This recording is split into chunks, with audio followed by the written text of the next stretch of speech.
बिस्मिल्लाहिर्रहमानिर्रहीम अस्सलामुअलैकुम। Welcome to my channel all rounder Wajiya. मैं हूँ वजिया और उम्मीद करती हूँ आप सब अपने घरों में खुश आबाद होंगे। अल्लाह ताला आप सबके रिस्क में बरकत दे, सेहत तंदुरुस्ती दे। आज मैं आप लोगों के लिए चिकन पोटैटो क्रॉकेट्स की रेसिपी लेके आई हूँ जो बहुत ही मज़े के बनते हैं। आप इसको बच्चों के लंच बॉक्स में के लिए भी फ्रीज़ कर सकते हैं और एज अ टी स्नैक, और इसको आप मेहमानों के आगे भी रख सकते हैं। आइए अब हम इसकी सारे इंग्रेडिएंट्स नोट कर लेते हैं। या मैंने 1 किलो आलू ले लिए थे, उनको बॉईल कर लिया था। या मैंने प्याज ले लिए, चॉप कर ली। Cheddar mozzarella cheese half cup ले लिया। या मैंने मैदा 2 टेबल स्पून और सॉल्ट 1 टीस्पून, काली मिर्च और कुटी मिर्च ले ली थी। और मैंने चिकन को बॉईल कर लिया था अदरक लहसुन काली मिर्च सॉल्ट के साथ। यहाँ मैंने 1 कप यखनी और दूध लिया है। हरा धनिया पुदीना, यहाँ मैंने आलू बॉयल जो किए थे उसको मैश कर लिया। हरा धनिया पुदीना हरी मिर्चें उनको चॉप कर लिया। या मैंने मैक्रोनी 1 कप ली थी, बॉईल कर लिया था, इसको भी चॉप कर लिया। या मैंने चिकन को श्रेड कर लिया जो बॉईल की थी। मैंने थोड़ा सा ऑयल लिया, उसके अंदर प्याज को सॉफ्ट कर लिया। अब ये जो मसाले इसमें डलेंगे देख लें। इसके अंदर सबसे पहले 2 टेबल स्पून मैदा जाएगा। ये नमक है, काली मिर्च है, चिकन पाउडर है, गोटी मिर्च और ऑरिगानो है। सबसे पहले हम इसमें जो प्याज सॉफ्ट हो जाएगी तो उसके अंदर 2 टेबल स्पून मैदा डाल के इसको सॉफ्ट कर लेंगे। इतना इसको भूनेंगे बिल्कुल 1 मिनट तक 2 मिनट तक इसको हम पकाएंगे, अच्छी तरीके से भूनेंगे। फिर इसमें हम जो इसी की हमने चिकन की यखनी थी वो डाल देंगे। अगर आपको नीड हो तो आप दूध डालिएगा, अगर आप नहीं डालना चाहते तो आप मत डालिएगा। मुझे नीड थी, मैंने अपने हिसाब से सब चीज़ें ली थी। आप सब चीज़ें रेशो बराबर भी ले सकते हैं। चिकन, आलू और उसका मैक्रोनी का आप आलू कम भी कर सकते हैं इसके अंदर। अब इसके अंदर इसको बॉयल आने तक हम पकाएंगे।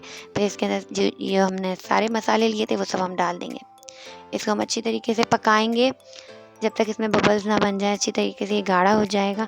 फिर हम इसके अंदर श्रेडेड चिकन डाल देंगे। चिकन भी मैंने अपने हिसाब से ली थी, आप ले लें। 1 पाव भी ले सकते हैं, आधा किलो भी ले सकते हैं। इसमें 1 प्याली चिकन है, ये चेडर मोज़रेला चीज़ और मैक्रोनी चॉप, ये सब हमने डाल लिया। इसको अपने मिक्स करा, हरा धनिया पुदीना हरी मिर्ची डाला इसके अंदर हमने, इसको फिर मिक्स कर लिया। फिर हमने बॉइल्ड आलू जो हमने मैश कर लिए थे अब हम उसको डालेंगे और अच्छी तरीके से मिक्स करेंगे। और जब तक पकाएंगे जब तक ये पतीली ना छोड़ दें, मिक्सचर आपस में इसका मिक्स हो जाएगा और पतीली एकदम छोड़ देगा। ये आप देखें, इतना पकाएंगे, ये देखें इतना थिक हो जाएगा ये। अगर आपको नीड हो दूध की तो आप डालें, नहीं तो नहीं डालें। मुझे ज़रूरत थी तो मैंने डाल दिया। ये देखें, इसको हम फ्रिज में रख के ठंडा कर लेंगे। ये बिल्कुल गाढ़ा गाढ़ा सा हो जाएगा और ये हम ऑयल गरम करेंगे। अब हम इसकी कोटिंग कर लेंगे। यहाँ मैंने कोटिंग के लिए अंडा ले लिया, इसके अंदर काली मिर्च नमक डाल दिया। और यहाँ मैंने ब्रेड क्रम्स ले लिए हैं, ये भी मैंने घर में ही जो है बनाए हैं ब्रेड क्रम्स। अब इसको आप शेप दे लें, कोई भी जो भी शेप आपको पसंद है आप ले लें। इसको क्रॉकेट्स की शेप भी दे सकते हैं और कबाब की शेप भी दे सकते हैं। इसको हम अंडे में डिप करेंगे। फिर उसके बाद हम इसको ब्रेड क्रम्स में कोट करेंगे। उसके बाद हम 2-3 हम इस तरह बना लेंगे पहले फ्राई करने के लिए। ये देखें, इस तरीके से हम अच्छी तरीके से प्रेस कर करके कोट कर लेंगे।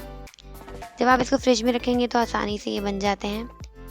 ये देखें, इस स्टेज पे आप इसको फ्रीज़ भी कर सकते हैं 15 डेज़ तक, ये बिल्कुल ख़राब नहीं होते। अब इसको शैलो फ्राई कर लेते हैं दोनों तरफ से जब तक ये क्रिस्पी नहीं हो जाता, लाइट गोल्डन ब्राउन कलर आ जाए। ये लीजिए, मज़ेदार चिकन पोटैटो क्रॉकेट्स तैयार हैं।